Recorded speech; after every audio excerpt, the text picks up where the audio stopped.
वेदाहवेतं पुरुषं महन्तम् आदित्यवर्णं तमसः परस्तात् तमेव विदित्वाति मृत्युमेति न अन्यपन्था विद्यते यनायु न अन्यपन्था विद्यते यनायु।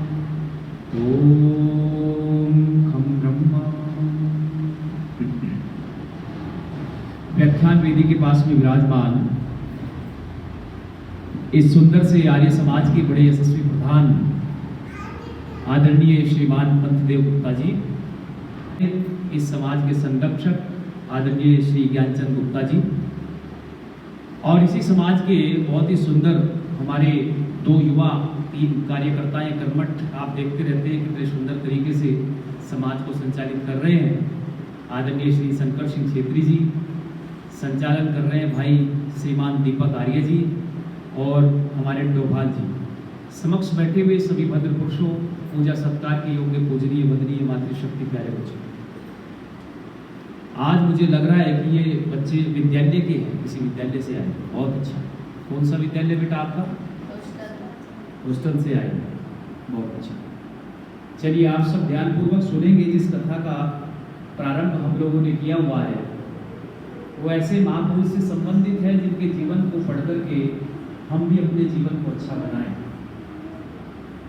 क्योंकि महापुरुषों का जीवन हमारे लिए प्रकाश का जीवन है। और एक लेखक हुए हैं, एक राइटर हुए हैं, रहने वाले तो वो इंग्लैंड के हैं, और उस राइटर ने बड़ी सुंदर बात लिखी है। और वो बात क्या लिखी है कि when a good man dies, 4 years beyond has gained light, he leaves behind him lies all the paths of man। अब ये बात मैं आपसे क्यों कह रहा हूं, क्योंकि इंग्लैंड का एक लेखक लिख रहा है, लॉन्गफेलो। वो कहता है कि जब कोई महापुरुष दुनिया से जाता है तो वो अपने पीछे कोई लाइट छोड़ता है, प्रकाश छोड़ता है, और वही प्रकाश बुद्धिमानों का पथ प्रदर्शन करता है। यानी जो महापुरुष लोग होते हैं उन महापुरुषों के जीवन से हमें बहुत कुछ सीखने की आवश्यकता है। तो ऐसे ही महापुरुष का जिक्र हम कर रहे हैं, और जिस महापुरुष का जिक्र हम कर रहे हैं वो कौन है बच्चों? मर्यादा पुरुषोत्तम श्री राम। तो मर्यादा पुरुषोत्तम श्री रामचंद्र के जीवन से संबंधित कुछ वैदिक चर्चाएं और ऐसी चर्चाएं जो उनके जीवन में उन्होंने अपने जीवन में जी घटनाएं हैं, उनको लेकर के हम समाज में कुछ चीजें बताने का प्रयास कर रहे हैं। प्यारे बच्चों, हम पहुंच गए थे एक ऐसे छोर की तरफ जहां चारों भाई का जन्म हो चुका है, नामकरण हो चुका है, और अब नामकरण के पश्चात उनके एक संस्कार की बारी और आ रही है, जिस संस्कार का नाम क्या है? उपनयन संस्कार। कौन सा संस्कार है वो? उपनयन संस्कार। ये आज मेरे सामने बच्चे बैठे हैं और आदरणीय हमारे प्रधान जी, संरक्षक महोदय श्री ज्ञानचंद गुप्ता जी, बड़ा प्रेम रहता है बच्चों के साथ उनका।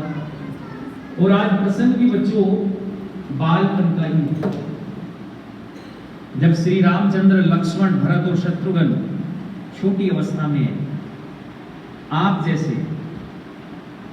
तो बालपन की अवस्था में श्री रामचंद्र, लक्ष्मण, भरत और शत्रुघ्न का जीवन कैसे बना और उनके जीवन से हमें क्या क्या सीखना चाहिए, उनके जीवन से कैसे हमें प्रेरणा लेनी चाहिए, इस पर हम थोड़ी चर्चा करते हैं। जब वो बाल्य अवस्था में थे तो उनके सारे संस्कार हुए, और ये जो संस्कारों का जिक्र मैं आपके बीच में कर रहा हूं, ये संस्कार कोई ऐसा नहीं है कि महर्षि दयानंद आए तब से ही संस्कार प्रचलित हुए हों। सृष्टि के आदि से जब से वेद है तब से इन संस्कारों का महत्व है, और इन संस्कारों को परिपक्व करने के लिए वेदों से निकाल करके कुछ ऋषियों ने सूत्रों में इनको प्रयोग किया गया, जिसको गृह्य सूत्र कहते हैं। क्या बोला मैंने? क्या कहते हैं बच्चों? गृह्य सूत्र, ग्रहण करने योग्य सूत्र। और वो ग्रहण करने योग्य जो सूत्र है वो आश्वलायन ग्रह्य सूत्र है, पारस्पर ग्रह्य सूत्र है, गोभिल ग्रह्य सूत्र है, कई सारे ऐसे ग्रह्य सूत्र हैं जहां से सूत्रों को उठा करके सूत्रों से हमारे सामने सामाजिक ताने को ऋषियों ने प्रस्तुत किया, जिनको ऋषिवर देव दयानंद ने बड़े सुंदर तरीके से हमारे बीच में पिरोने का काम किया है, हमारे सामने रखा। और जिस पुस्तक में रखा उसका नाम क्या है बोलो? संस्कार विधि। क्या नाम है? संस्कार विधि। महर्षि दयानंद सरस्वती की कई सारी पुस्तकें आज समाज में प्रचलित है, लेकिन यह पुस्तक ऋषिवर दयानंद ने लिखी। और जब मैं इस पुस्तक का अध्ययन कर रहा था तो सारे के सारे संस्कारों को मैंने श्री रामचंद्र के जीवन में बहुत सुंदर तरीके से मैंने देखा कि एक एक संस्कार श्री रामचंद्र का, लक्ष्मण का, भरत का और शत्रुघ्न का पूरा हुआ। और जिस बाल पर का मैं जिक्र करना चाहता हूं आपके बीच में, आज श्री रामचंद्र का उपनयन संस्कार होना है, लेकिन उससे पूर्व एक संस्कार हमारे यहां है और उस संस्कार का नाम है कर्णवेद संस्कार। क्या नाम है? कर्णवेद संस्कार। देखिए, ऋषिवर देव दयानंद ने कर्णवेद संस्कार का जिक्र किया है संस्कार विधि में। और संस्कार विधि में तो यहां तक बताया जाता है कि जब बच्चे का जन्म भी नहीं होता, अर्थात जब बच्चा मां के गर्भ में होता है, उस समय 3 संस्कार हो जाते हैं। गर्भाधान, पुंसवन और सीमंतोनयन, 3 संस्कार जब मां के गर्भ में बच्चा हो तो उस समय हो जाते हैं। और 7 वर्ष की अवस्था तक बच्चे के 10 संस्कार हो जाते हैं। 7 वर्ष की अवस्था तक, यानी 5 वर्ष का बच्चा हुआ तो मां के संरक्षण में है, 3 वर्ष का बच्चा हुआ तो किसके संरक्षण में है बोलो? पिता के संरक्षण में है। और जब वो 8 वर्ष का हो जाए तो एक संरक्षण और प्राप्त होता है, वो किसका है बोलो? आचार्य का है, गुरु का है। तो मैंने आपको बताया था कि 5 वर्ष का जो दायित्व है वो माता कौशल्या ने पूर्ण रूप से निर्वहन किया। माता सुमित्रा ने, माता कैकेयी ने, तीनों माताओं ने मिलकर के चारों बच्चों को बहुत सुंदर तरीके से संस्कारवान बनाया और चारों बच्चों को इतना सुंदर पाठ पढ़ाया जिसमें स्वाभिमान झलकता था। आगे चलकर के पिता ने भी बहुत सुंदर तरीके की बच्चों के साथ में सहभागिता निभाई। और महाराज दशरथ ने जब उनको 7 वर्ष की अवस्था तक ले आए तो अब एक संस्कार होना है, और वो संस्कार कौन सा है बोलो? उपनयन संस्कार। लेकिन इससे पूर्व में एक संस्कार का जिक्र कर रहा था, कर्णवेद संस्कार। आप जानते हैं संस्कार कितना सुंदर है और कितना इसका महत्व है। आज समाज में आप विचार करके देखना कि कर्णवेद संस्कार की जो प्रक्रिया है वो प्राय लुप्त होती जा रही है, और थोड़ा बहुत जो बचा है आज कर्ण छिदवाने का जो प्रचलन है वो महिलाओं में, स्त्रियों में बचा है, पुरुषों में नहीं है। लेकिन ये एक संस्कार है और ऋषिवर दयानंद ने इस संस्कार को परोपर संस्कार का नाम दिया है। अब क्यों दिया, कभी विचार किया आप लोगों ने? और यह संस्कार, कर्णवेद संस्कार, प्रभु श्री रामचंद्र का भी हुआ है, लक्ष्मण का भी हुआ है, भरत का भी हुआ है, शत्रुघ्न का भी हुआ है। आप सीरियल में भी देखते होंगे कि उनके कान छिदे हुए हैं। आप विचार करके देखिएगा। और एक व्यक्ति हुए हैं बहुत सुंदर, आर्य समाज के बड़े भारी विद्वान हुए, पंडित गंगा प्रसाद उपाध्याय, आपने नाम सुना होगा। और उन्होंने एक पुस्तक लिखी है संस्कार प्रकाश। और संस्कार प्रकाश नाम की पुस्तक में वो एक बात कहते हैं और बहुत हंसते हुए, एक व्यंग करते हुए कहते हैं कि आप कितना भी प्रयास कर लें, लेकिन स्त्रियों का जो मोह है किसके प्रति? आभूषणों के प्रति, उसको कम नहीं किया जा सकता। यानी आभूषणों के प्रति जो मोह है उसको बिल्कुल कम नहीं किया जा सकता स्त्रियों का किसी भी स्थिति में। और स्त्रियां क्या करती हैं? नाक छिदवाती हैं, लेकिन नाक छिदवाने का विधान कर्णवेद संस्कार में बिल्कुल भी नहीं।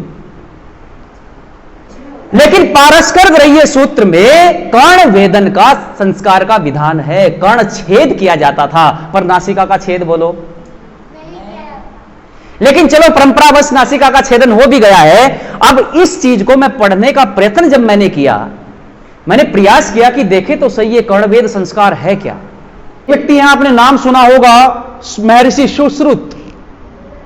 और महर्षि सुश्रुत ने यह मान के चलिए कि आज की भाषा में कह दे तो सर्जन, यानी शल्य चिकित्सा, सर्जरी जिसको कहते हैं, अर्थात एक खाल को काट करके दूसरी जगह पर लगा देना, इतनी सुंदर सर्जरी करने का काम जानते थे। आदि काल में, वैदिक काल में जिस ऋषि को यह जानने का श्रेय प्राप्त हुआ वो कौन है बोलो? महर्षि सुश्रुत। यानी जो आज दुनिया में सर्जरी आज चली हुई है, सर्जरी को देने का सबसे बड़ा श्रेय किसको है बोलो? महर्षि सुश्रुत को है। और महर्षि सुश्रुत ने अपनी सुश्रुत संहिता के अंदर इसका जिक्र किया है कर्णवेद का।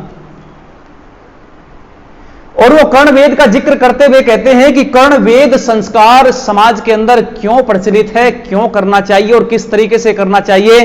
किसी भी अनाड़ी व्यक्ति से यह संस्कार कराना, किसी भी अनाड़ी व्यक्ति से कर्णवेद संस्कार नहीं होना चाहिए। बल्कि कर्णवेद संस्कार क्यों किया जाता है, कान को क्यों छिदवाया जाता है, तो वो लिखते हैं, एक ऐसा आचार्य, एक ऐसा डॉक्टर कितने सुंदर तरीके से अपनी बात को प्रमाणित कर रहा है कि कान में एक ऐसी नस होती है जिसको छेद जाने से एक ऐसे रोग से बच्चा बच जाता है, आजन्म, जिसको कहते हैं हर्निया। और उसको यदि मैं संस्कृत भाषा में बात करूं तो उसको कहते हैं आंत्र वृद्धि। यानी एक ऐसी नस हुआ करती थी और वो नस यहां नहीं होती है जहां हाथ छेदने का काम हो गया शुरू। वो नस कान में कहां होती है, तो वो सुश्रुत संहिता में जिक्र करते हुए लिख रहे हैं कि एक ऐसा व्यक्ति जो जानता हो, इसका बहुत एक्सपर्ट हो, वो क्या करे, कान को थोड़ा खींच करके देखें और जहां सूर्य की किरणें कान में नजर आए वहां पर क्या करे, बोलो, उस नस का छेदन करे। यानी वो कैसे दिखाई देगी, जब कान को वो खींच करके देखता है तो सूर्य की किरणें कान में नजर आएंगी, अवश्य आती है। यानी किरण के आकार की वहां बहुत सारी ऐसी कोशिकाएं हैं जो नजर आती हैं और उनको छेदन करना है, वो नस छिद जाएगी तो आंत्र वृद्धि नहीं होगी। आंत्र वृद्धि नहीं होगी तो हर्निया के रोग से बोलो बच जाओगे। कितना जबरदस्त साइंटिफिक रीजन देते हैं कर्णवेद संस्कार का, और इन संस्कारों को हमने क्या कर दिया, बोलो, छोड़ दिया। आज संस्कार प्राय लुप्त होते जा रहे हैं। बंधुओं, मैं आपसे बहुत गंभीरतापूर्वक निवेदन करना चाहता हूं, यह कर्णवेद संस्कार भी हुआ है मेरे उन आर्य महात्माओं का, उन विद्वानों का, और उनसे सीख लेनी चाहिए। हमें संस्कारों का महत्व समझना चाहिए। कर्णवेद संस्कार जब हो गया, लेकिन जिसका मैं जिक्र कर रहा हूं उसके पश्चात जो महत्वपूर्ण संस्कार आता है वो है उपनयन। उपनयन संस्कार। और जब 8वें वर्ष में बालक आ जाए तो उस समय क्या करें, उसका उपनयन संस्कार करें। उपनयन संस्कार करते समय उपनयन का मतलब क्या होता है, उप कहते हैं समीप, और नयन मैंने होता है बैठना, यानी समीप आना, पास में आना। किसके पास में आना, आचार्य के पास में आना, आचार्य के पास में जाना। अच्छा, जरा मुझे बताओ, प्रभु श्री रामचंद्र, लक्ष्मण, भरत और शत्रुघ्न के आचार्य कौन हैं? महर्षि वशिष्ठ। महर्षि वशिष्ठ हैं, और वो आते हैं और आकर के अपने ब्रह्मचारियों का वो संस्कार कराते हैं। कौन सा संस्कार, बोलो, उपनयन संस्कार। और यह उपनयन संस्कार कितना महत्वपूर्ण है, इस उपनयन संस्कार को लेकर के समाज के अंदर बहुत सारी चीजें प्रचलित हैं। और उपनयन संस्कार 2 स्थितियों में होता है। जब उपनयन संस्कार आपका हो जाए तो ऋषि कहते हैं, सूत्र हमको बताते हैं, गृह्य सूत्रों में लिखा है कि जब उपनयन संस्कार हो जाता है तो ब्रह्मचारी द्विज बन जाता है। क्या बन जाता है, बोलो, द्विज बन जाता है। द्विज किसे कहते हैं, जिसका 2 बार क्या हो जाए, जन्म हुआ। द्विजायते इति द्विजः, अर्थात जिसका 2 बार जन्म हो जाए। एक बार जन्म तो मां के गर्भ से हो गया, लेकिन दूसरा जन्म जब बालक का होता है वो आचार्य के गर्भ से होता है। यानी वहां भी अंधकार में था। बार बार जब तक मां के गर्भ में रहता है शिशु, बहुत अंधकार में रहता है, वहां अंधकार ही अंधकार है। उस अंधकार से बाहर निकलने के लिए प्रयास करता है, और परमपिता परमात्मा की असीम अनुकंपा से जब बाहर आ जाता है, अर्थात उस अंधकार से प्रकाश की तरफ बढ़ा। लेकिन एक अंधकार तो वो था, और दूसरा अंधकार अविद्या का अंधकार है। जिस अंधकार से गर्भावस्था से बाहर निकल करके आया, पहला जन्म हो गया, लेकिन दूसरा जन्म आचार्य के गर्भ में होता है। और आचार्य को मृत्यु इसलिए कहा गया है क्योंकि वो मृत्यु रूपी आचार्य अविद्या का नाश करता है, और विद्या की, बोलो, आचार्य हमारी अविद्या का नाश करता जाएगा। आचार्य निष्पक्ष भाव से ब्रह्मचारियों के सर्वांगीण विकास की बात करता है। और महर्षि वशिष्ठ आज एक ऐसे आचार्य हैं जो अपने बच्चों का, अपने संतानों का अपने गर्भ में लेने का प्रयास कर रहे हैं और एक संस्कार करा रहे हैं। कौन सा बोलो? उपनयन संस्कार। उपनयन संस्कार कराते समय एक चिन्ह दिया जाता है, एक प्रतीक दिया जाता है। क्या प्रतीक होता है वो? जिसको कहते हैं यज्ञोपवीता। क्या कहते हैं बोलो? और आज राजकुमारों को यज्ञोपवीत धारण कराया जा रहा है। श्री रामचंद्र, लक्ष्मण, भरत और शत्रुघ्न चारों को यज्ञोपवीत संस्कार कराया जा रहा है और उनको यज्ञोपवीत का महत्व बताया जा रहा है और उनको बताया जा रहा है यज्ञोपवीत में एक पारस्कर गृह्य सूत्र का वर्णन किया जाता है। क्या? यज्ञोपवीतम परमम पवित्रम। आचार्य महर्षि वशिष्ठ पढ़ रहे हैं और वो कह रहे यज्ञोपवीतम परमम पवित्रम प्रजापतेर्यत् सहजम पुरस्तात् आयुष्य मुग्रम प्रतिमुंच शुभ्रम यज्ञोपवीतम बलमस्तु तेजा। यज्ञोपवीतमसि यज्ञस्य त्वा यज्ञोपवीतेन उपनियामि। और जब ये यज्ञोपवीत दिया जा रहा है तो इसके बारे में बताने का प्रयत्न कर रहे हैं और बड़ी गंभीरता पूर्वक मैं आपसे आज कहना चाहता हूं, श्री रामचंद्र जिस समय लक्ष्मण, भरत, शत्रुघ्न इस यज्ञोपवीत को धारण कर रहे हैं, उस समय आचार्य ने इसका अर्थ भी उनको बताया। और क्या अर्थ बताया? कितना सुंदर सा अर्थ निकलता है इस सूत्र का, क्या गजब का अर्थ निकलता है। क्या कहते हैं? यज्ञोपवीतम परमम पवित्रम। यह यज्ञोपवीत क्या है बोलो? पवित्र नहीं है। देखो क्या लगा है इसके साथ में, क्या लगा विशेषण? परम लगा है। अर्थात परम किसके साथ लगता है? जो सुपरलेटिव हो, जो सुपरलेटिव डिग्री हो, अर्थात जो सबसे बड़ा हो, अर्थात जो कभी अपवित्र बोलो ना होता हो, इसलिए उसको क्या कहा गया? पवित्र कहा गया। अच्छा जरा मुझे बताओ, जितने लोग यहां बैठे हैं, क्या यज्ञोपवीत अपवित्र नहीं होता? क्या यज्ञोपवीत गंदा नहीं होता? क्या यज्ञोपवीत टूटता नहीं है? टूटता है।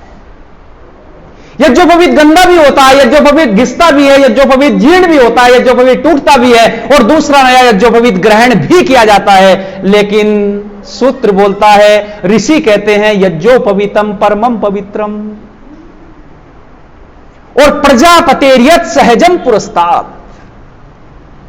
प्रजापति ने इस यज्ञोपवीत को मुझे सहज में ही दे दिया।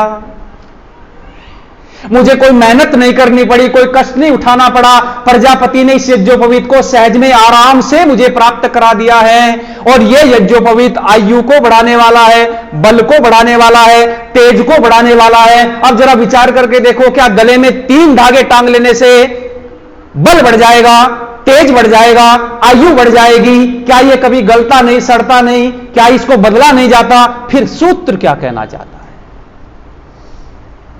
क्या कभी विचार किया कि सूत्र बोलता क्या है?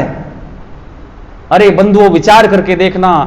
कह रहा है सूत्र की प्रजापति ने सहज में ही दे दिया, तो यहां तो यह प्रतीक मात्र है, लेकिन आचार्य अपने ब्रह्मचारी को समझाता है और वो कहता है कि जब बच्चा मां के गर्भ में होता है उस समय ही परमात्मा इस यज्ञोपवीत को बोलो दे देता है। आप कहेंगे जी कैसे देता है? जरा विचार करके देखना। आज ही जाकर के चित्र सर्च करना और देखना, जिस समय बच्चा मां के गर्भ में होता है तो मां की आहार नाल से बच्चे की सुंडी का संपर्क होता है और वो संपर्क एकदम यज्ञोपवीत के आकार का है, एकदम यज्ञोपवीत के आकार का है। क्योंकि मां जितना खाती है, जो मां अन्न ग्रहण करती है, इसलिए महर्षि श्रृंगी का मैंने वर्णन किया था आपके बीच में। श्रृंगी ऋषि कौशल्या माता को, सुमित्रा और कैकेयी को समझा रहे हैं कि तुम एकदम सात्विक भोजन का सेवन करना, सात्विक भोजन का सेवन करना, क्योंकि जैसा तुम खाओगी उसी से बच्चे के जीवन का क्या होगा बोलो? निर्माण होगा। और ये यज्ञोपवीत की बात, ये यज्ञोपवीत का सूत्र, ये मंत्र यहां पर अपने आप को प्रदर्शित कर रहा है और अपने आप को स्पष्ट कर रहा है और कह रहा है हमसे कि परमात्मा ने सहज में ही दे दिया था मां के गर्भ में। और ये आयु भी बढ़ा रहा है, मां बल बढ़ा रहा है, ये शरीर का निर्माण कर रहा है। ये ऐसा शरीर का निर्माण करता है, हष्टपुष्ट सुंदर तरीके का बालक जब बाहर मां के गर्भ से आता है समाज में, और आगे चल करके इसी प्रतीक चिन्ह को प्रदर्शित करने के लिए आचार्य संकेत करता है कि बालक तेरे ऊपर ऋण है। चारों ब्रह्मचारियों को कितना सुंदर पाठ दिया जा रहा है। आप विचार करके देखिए समाज में, अरे रामचंद्र का नाम पूरी दुनिया लेती है, पर यह विचार करके देखो श्री राम बने कैसे। लक्ष्मण, भरत और शत्रुघ्न जैसे इतने अक्षमाशील, इतने धैर्यवान, इतने नीतिज्ञ, इतने प्रायण, इतने वेद शास्त्रों को पढ़ने वाले और एक नीतिप्रक जीवन जीकर के समाज में उदाहरण प्रस्तुत करने वाले बालक बने कैसे। इन बालकों को बनने के पीछे ये संस्कार हैं, जो संस्कार मां ने अपने सारे संस्कार कराए हैं। 10 के 10 संस्कार कराने के पश्चात आज एक आचार्य के गर्भ में बालकों को दिया जा रहा है। और आचार्य भी कितना विद्वान है कि संस्कार कौन सा करा रहा है, बोलो, उपनयन संस्कार। उपनयन संस्कार कराते समय सारी क्रिया विधि को समझाने का प्रयत्न कर रहे हैं। और ब्रह्मचारियों का उपनयन संस्कार होता है, तो आचार्य उपनयन संस्कार के साथ में एक संस्कार और वहीं जुड़ा हुआ है, जिसको क्या कहते हैं, बोलो, वेदारंभ संस्कार। जहां उपनयन संस्कार होता है, उपनयन संस्कार के तुरंत बाद, और महर्षि दयानंद सरस्वती संस्कार विधि में लिख रहे हैं, गृह्य सूत्र का प्रमाण देते हुए कहते हैं कि या तो उसी दिन वेदारंभ संस्कार करें, और यदि उसी दिन व्यवस्था नहीं बनती तो कब करें, अगले दिवस करें। यदि अगले दिवस भी नहीं बनती तो 1 वर्ष में कभी भी करें, लेकिन वेदारंभ संस्कार अवश्य करें। पर आप जरा बताओ मुझे, आज समाज में कहां कहां वेदारंभ संस्कार होता है गुरुकुलों को छोड़कर।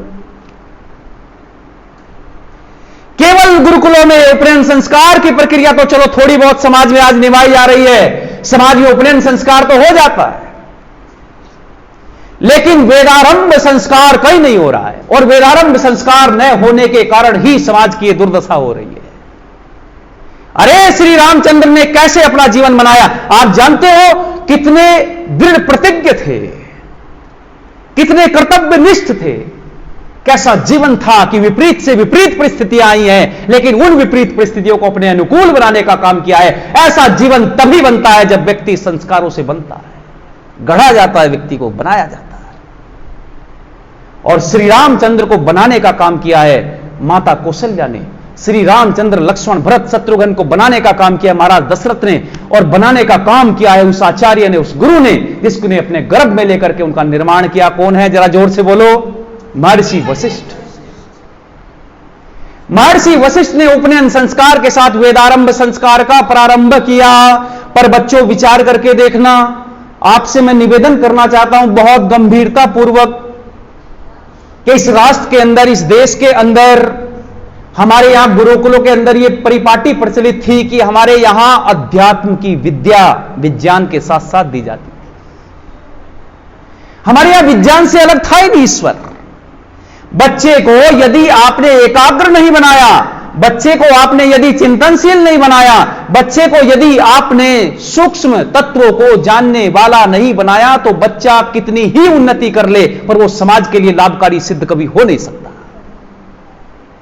यदि समाज को बढ़िया बनाना चाहते हो तो महर्षि दयानंद की बात को गांठ लगा लीजिए, क्योंकि स्वामी दयानंद सरस्वती ने श्री रामचंद्र के पूरे जीवन को पढ़ने के बाद में, योगीराज कृष्ण के पूरे जीवन को पढ़ने के बाद में आर्य समाज का एक नियम बना करके आपको दिया है। जो आर्य समाज का नियम कहता है संसार का उपकार करना इस समाज का मुख्य उद्देश्य है, अर्थात शारीरिक, आत्मिक और उसके बाद में बोलो सामाजिक उन्नति करना।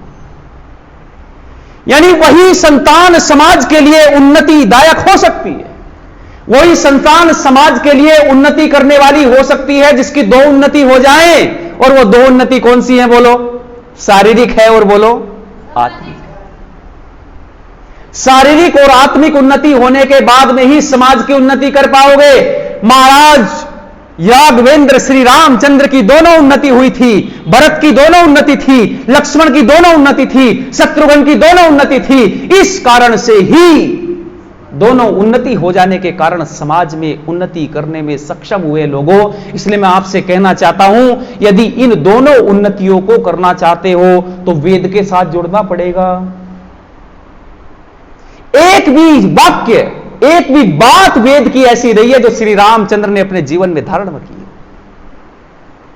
आज मैं आपसे यही बताने का प्रयत्न कर रहा हूं कि श्री रामचंद्र ने अपने जीवन में जिस समय वेदारंभ संस्कार हुआ तो महर्षि वशिष्ठ ने सबसे पहला ज्ञान जो अपने बच्चों को दिया, अपने ब्रह्मचारियों को दिया, वो ज्ञान था त्रेतवाद का सिद्धांत। त्रेतवाद का सिद्धांत श्री रामचंद्र को बताया कि तीन चीज हैं, तीन सत्ताएं हैं जो अनादि हैं। इस त्रेतवाद के सिद्धांत को अपने जीवन में धारण करोगे तो तुम ठीक ठीक समाज के अंदर विचरण करोगे और वैदिक मर्यादाओं की स्थापना करने में सफल हो जाओगे। और वो त्रेतवाद क्या है? ईश्वर है, जीव है और बोलो प्रकृति है। इस त्रेतवाद को ठीक ठीक समझाने का काम महर्षि वशिष्ठ ने किया है चारों ब्रह्मचारियों को। अपने आश्रम के अंदर पहले ही बता दिया कि ईश्वर का स्वरूप ऐसा है, पहले ही बता दिया कि आत्मा का स्वरूप ऐसा है, और पहले ही बता दिया कि प्रकृति का स्वरूप ऐसा है। प्रकृति जड़ है, आत्मा और ईश्वर क्या है? बोलो चेतन है। जिस समय ब्रह्मचारी के सामने ये सारी की सारी पृष्ठभूमि खुल जाती है, ब्रह्मचारी ठीक ठीक निर्णय ले पाता है और सच्चे अर्थों में वो ईश्वर का ध्यान करता है। यदि यह प्रक्रिया आपने बच्चों को बताने का प्रयत्न किया, बच्चों को समझाने का प्रयत्न किया, तो समझ लेना कि बच्चों की उन्नति हो रही है। आज मैं आप लोगों से यही बताने का प्रयत्न कर रहा हूं कि श्री रामचंद्र की शारीरिक उन्नति हुई थी, आत्मिक उन्नति हुई थी, और दोनों उन्नतियों का पाठ पढ़ाने में वो मेरे देश का ब्राह्मण, वो मेरे देश का विद्वान, वो वेद को जानने वाला व्यक्ति, वो ऋषि सक्षम हुआ था जिसका नाम महर्षि वशिष्ठ था। महर्षि वशिष्ठ ने उन बच्चों को समझाने का प्रयत्न किया कि शारीरिक उन्नति के लिए तीन चीजें बहुत महत्वपूर्ण हैं, और मैं आप लोगों से भी यह कहने का प्रयत्न कर रहा हूं, जबकि इन तीनों चीजों को पूरा तोड़ करके रख दिया है वाम मार्गियों ने, वामपंथियों ने, और ये जितने भी पाश्चात्य संस्कृति को चलाने वाले लोग हैं, इन तीनों चीजों पर ही प्रहार किया गया समाज में। और तीन चीजें क्या है? पहली आहार, दूसरी निद्रा और तीसरा ब्रह्मचर्य। यदि अपनी शारीरिक उन्नति करना चाहते हो, ऐसी उन्नति करना चाहते हो जिसके लिए समाज में आप उदाहरण बन सके, तो इन तीनों चीजों का विशेष ध्यान रखना पड़ेगा। पहला मेरे साथ बोलो क्या है? आहार, दूसरा है निद्रा और तीसरा बोलो ब्रह्मचर्य। यदि तीनों चीजें आपकी ठीक हो गई, आहार, निद्रा, ब्रह्मचर्य, तो मैं निश्चित कहता हूं शारीरिक उन्नति आपकी संभव है। पर आज विचार करके देखो कैसे आपका आहार हो गया है, कितना खराब स्थिति का आहार बन गया है। आज तो लोगों ने यहां तक कि कुछ समाज के ऐसे गंदे ठेकेदार बनकर के बैठे हुए हैं जिन्होंने ऐसी ऐसी पुस्तकों का प्रमाण दिया जिनमें को प्रक्षिप्त किया गया। पहले पुस्तकों में छेपक जोड़े गए, फिर उनका प्रमाण देकर के लोगों को कहा कि देखो पुस्तकों में लिखा हुआ है मांस भक्षण करो और तुम भी कर लो। आप जानते हो महर्षि मनु जैसा व्यक्ति, महर्षि मनु जो इस पृथ्वी पर सबसे पहला राजा है जिसने नीति बनाई, और वेद के आधार पर महर्षि मनु का पूरा जीवन है, और मनुस्मृति को किस तरीके से लोगों ने तोड़ मरोड़ करके कैसे गलत श्लोक उसके अंदर भर दिए हैं, कितना प्रक्षिप्त कर दिया था मनुस्मृति को। मनुस्मृति को आज उठा करके देखोगे तो 2600-2700 श्लोक मिलते हैं। जरा देखना मैं क्या बात कह रहा हूं, गंभीरता से पकड़ना इस बात।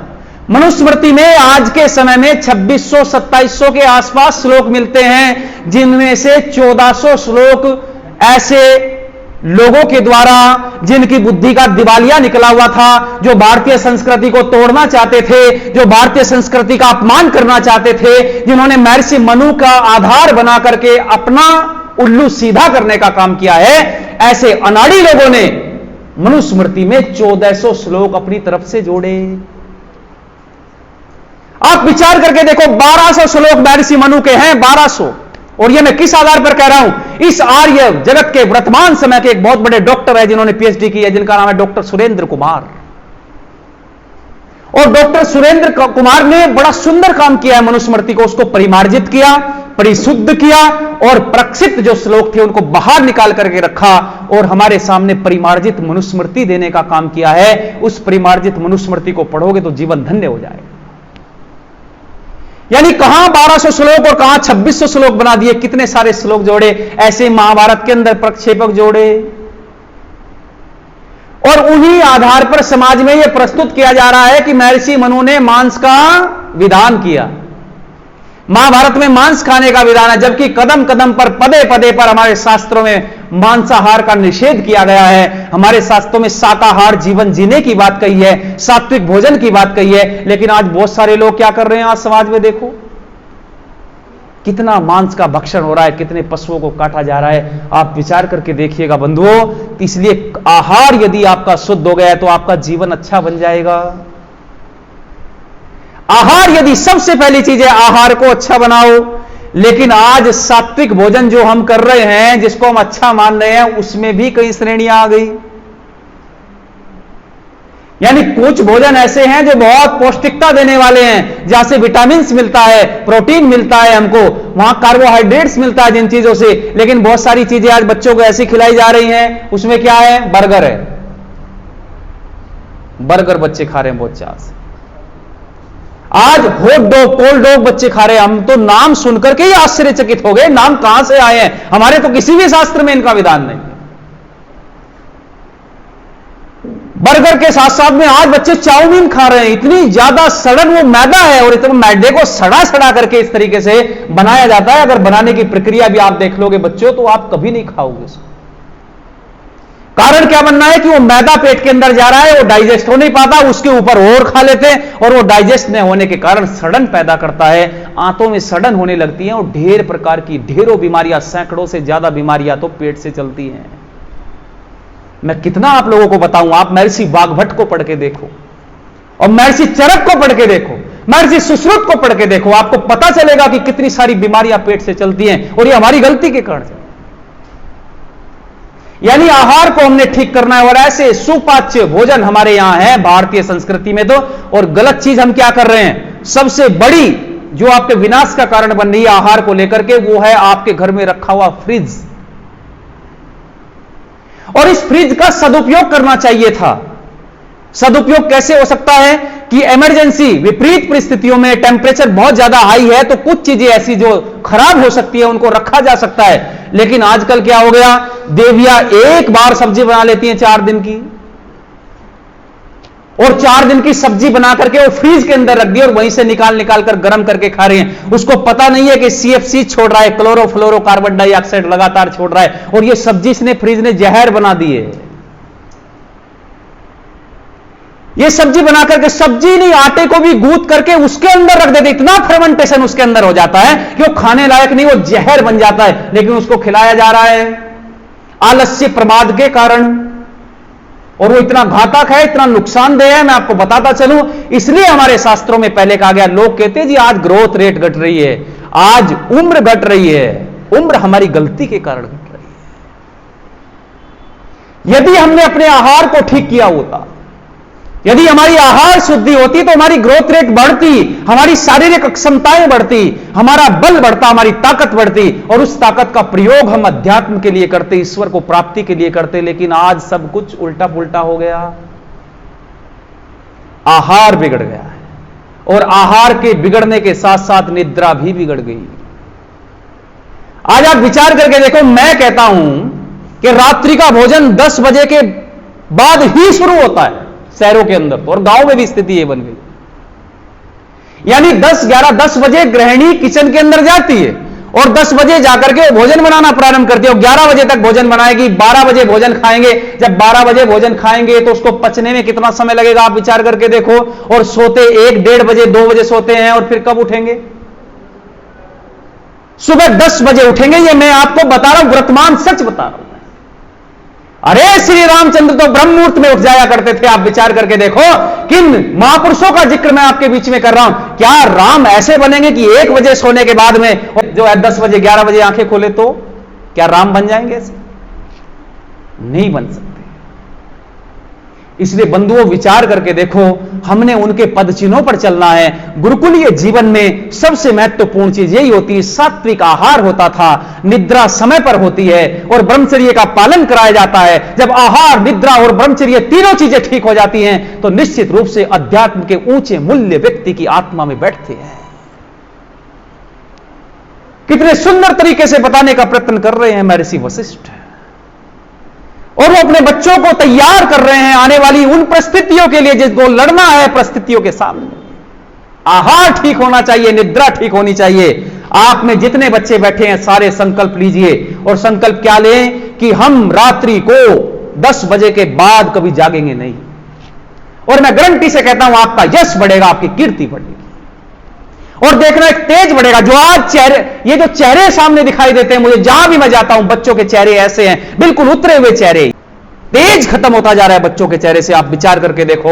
अरे तेज कब बढ़ेगा? जब आप 10 बजे से पहले पहले सो जाएंगे और प्रातः काल ब्रह्म मुहूर्त में आप उठेंगे। 4:30 बजे नहीं उठ सकते तो 5 बजे तक तो उठ ही जाइए, और उठने के बाद में सोच इत्यादि से निवृत्त होकर के आप प्रातः काल में व्यायाम करो, एक्सरसाइज करो। व्यायाम करने के बाद में क्या करो? प्राणायाम करो, ध्यान करो, स्नान करो, और उसके बाद में अपनी विद्या में लग जाओ।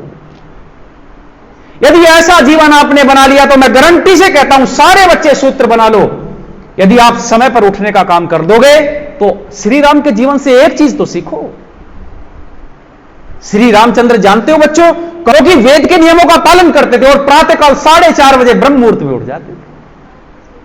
ब्रह्म मुहूर्त में उठकर के आश्रम का जीवन कैसा होता है, गुरुकुल का जीवन कैसा होता है, ये इस पर मैं बताने चलूंगा। समय बहुत तेज गति से बढ़ता जा रहा है, लेकिन मैं निवेदन आपके बीच में करना चाहता हूं, आहार ठीक होना चाहिए, निद्रा आपकी बढ़िया होनी चाहिए, और तीसरी चीज है ब्रह्मचर्य।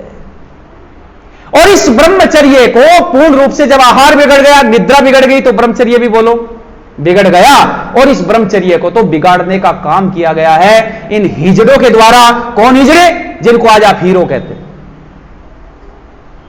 आपके हीरो बन गए ना, जितने बंबई के अंदर सिने स्टार है जो फिल्मों में काम करते हैं, इन सब ने पूरे कल्चर को, संस्कृति को तोड़ करके रख दिया है। और आप एक चीज ध्यान रखना, कितना बड़ा प्रहार आपके बच्चों के ऊपर हो गया है। उस प्रहार में सार्थक सिद्ध हुई है वेब सीरीज।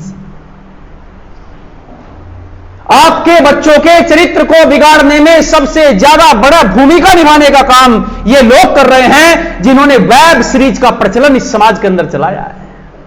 आज आप देखते हैं कितने गंदे गंदे तरीके की वेब सीरीज समाज के अंदर आ गई, और बच्चों के पास में कैसे फोन है? सबके हाथ में स्मार्टफोन है। आज आपको पता ही नहीं है आपका बच्चा देख क्या रहा है। कितना शारीरिक पतन समाज के अंदर हो गया, आप विचार नहीं कर सकते। इसलिए प्यारे बच्चों, यदि अपना जीवन बढ़िया बनाना है, समाज में आपको लोग जाने, समाज में आपकी पहचान बने, समाज में आप ऊंची मर्यादा को जीने वाले बने, और सामाजिक उन्नति आपके माध्यम से हो जाए। दयानंद की उन दोनों बातों को गांठ लगा लेना, एक शारीरिक उन्नति और दूसरी बोलो आत्मिक उन्नति, और उसके बाद में सामाजिक उन्नति। ये दोनों उन्नति के बाद में समाज की उन्नति होगी। तो मैंने खाली शारीरिक उन्नति पर आज बोला है। आत्मिक उन्नति कैसे महर्षि वशिष्ठ ने चारों ब्रह्मचारियों की, क्या सारे ब्रह्मचारियों की कैसे आत्मिक उन्नति की थी, कैसे उनको आत्म बलवान बनाया था। अपने ब्रह्मचारियों का कितना सुंदर ज्ञानवर्धन महर्षि वशिष्ठ करते हैं। हम आगे के व्याख्यान में इसको आगे बढ़ाएंगे। 5 तारीख को आगे फिर व्याख्यान ये आगे बढ़ेगा, कैसे रामचंद्र का जीवन आत्म बल से लबालब भरा हुआ था। शारीरिक उन्नति कैसे होती है मैंने आपको बताया। आहार, निद्रा और बोलो ब्रह्मचर्य, तीनों जिसके पक्के हैं वहां शारीरिक उन्नति है। और आत्मिक उन्नति कैसे होगी ये आपको अगले व्याख्यान में हम बताएंगे, और श्री रामचंद्र का जीवन कैसे आगे आगे बढ़ता जाता है। इस पूरी कथा को वैदिक रीति से आप समझने का प्रयत्न कर रहे। समय बहुत तेज गति से बढ़ा, पता ही नहीं चल पाया। सबने दच्चित होकर सुना। बहुत बहुत आभार, बहुत बहुत धन्यवाद। वाणी को विराम करता हूं। इति ओम।